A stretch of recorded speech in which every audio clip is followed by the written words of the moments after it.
Mr. Chairman, I rise to support this resolution because this matter has to be considered and reconsidered as planning goes on. Right at the beginning, I must say that this village industry, despite all brave talk on the part of the Planning Commission and the government, has been given a backseat by the Planning Commission, and I think a lot has to be done in order to reorientate the entire approach with regard to village industries.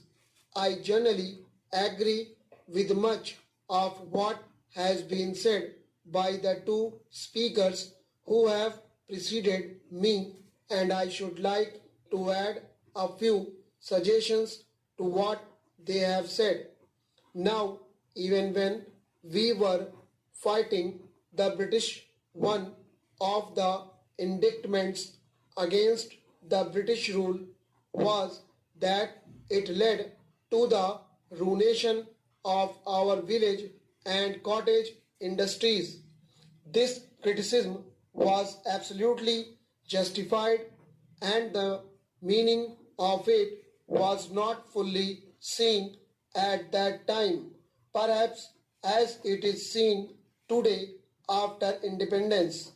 We have embarked on a policy of industrialization of the country, but in an underdeveloped economy like this, where we have got nearly 82% or a little more of the population living in the villages.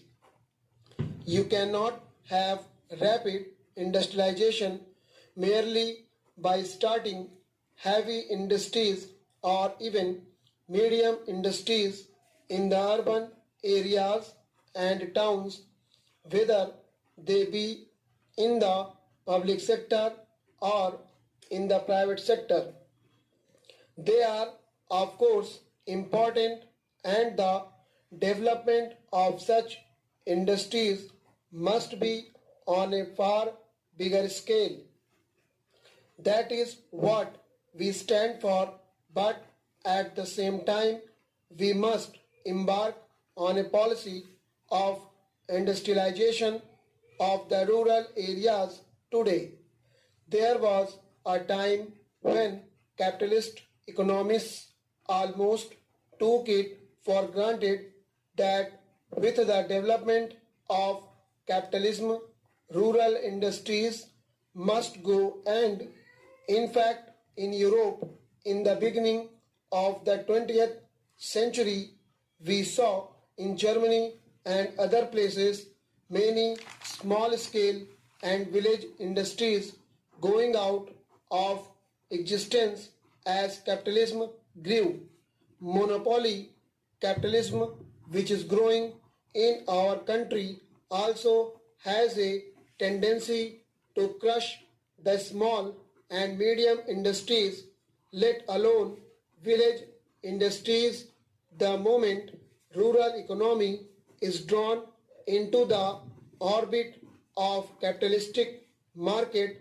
The tendency is there, and the laws operate for the decline of the rural industries of the type that exist.